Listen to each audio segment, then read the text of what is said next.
Good morning, guys. Story time with Ash and Sean. Today I'll be reading from chapter 6, Caleb, from Hers, the second book in the Blood Ties series from A.K. Rose, who's an awesome dark romance author. So if you like dark romance, give her a read. All I thought about was that gun being levelled at Nick's head after he crashed into the gates. There was only one way in without getting ourselves killed. Only it was going to be just as fucking brutal. So you really prepared to do this? Evans probed again. I don't have a choice, I met his gaze. My heart won't let me. Besides, it's just an introduction, then I'm leaving you. An introduction is all my damn conscience will allow.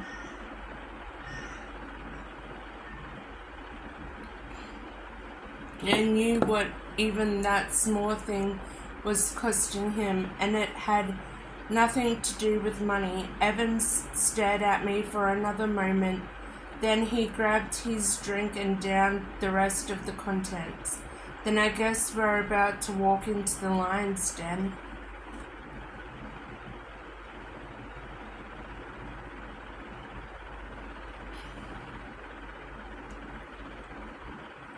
I flinched and shook my head as he slid out of the booth.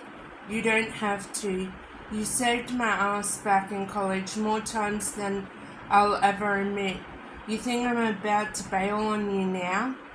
He shook his head as I drained my own drink and rose from the seat. Besides, I'm gonna like having one up on you, Banks. He threw an arm around my shoulder. Don't think I've given up on us starting our own firm together. My money, your looks would fucking kill it. I cut him a glare. Don't get ahead of yourself, buddy. He tightened his hold around me. With the shit I'm about to do for you, getting ahead of myself is the only thing that's going to get me through.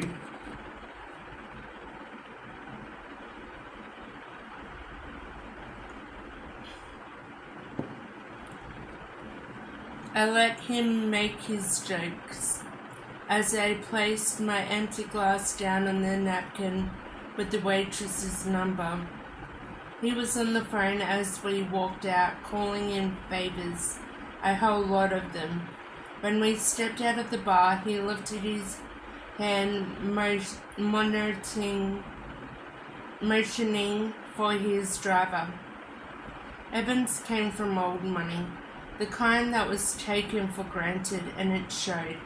The Mercedes pulled up, doubled parking long enough for him to climb in the back seat, leaving the door open behind him for me to follow. 9th Street, Neil, Evans instructed, near the Waterhouse Brewery. Neil looked over his shoulder before slowly giving a nod. I caught a glance my way in the rearview mirror, but he said nothing. Just put the car into gear and pulled out.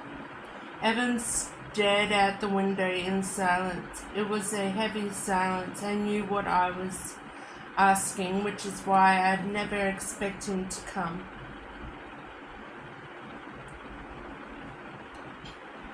An introduction, a request, hell, call in a favor or two. That's all I wanted, not this. We drove until the bars and the nightclubs disappeared, and the streets turned dark and quiet. 9th Street. That was owned by rich old men who paid a hefty price to keep the law away.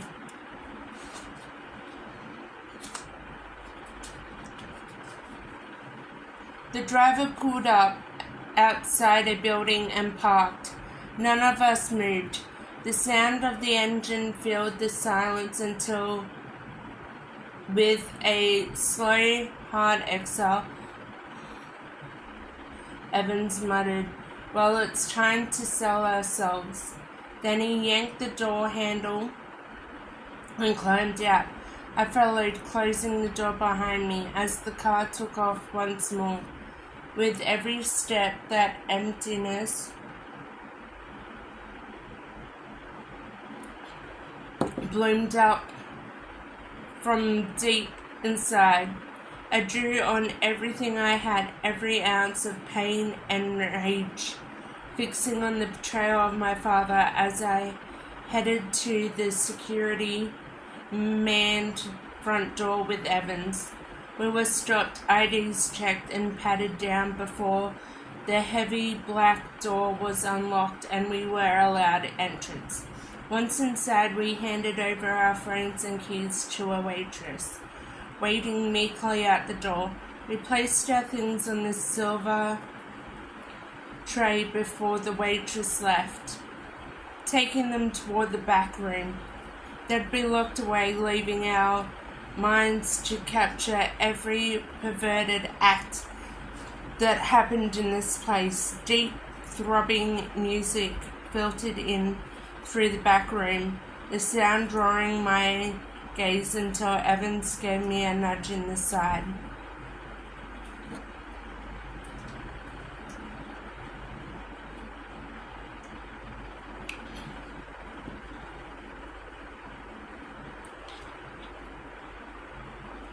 Seated on one of the plush leather sofas were three men who watched us with careful eyes until one motioned us over with a wave to the seat opposite.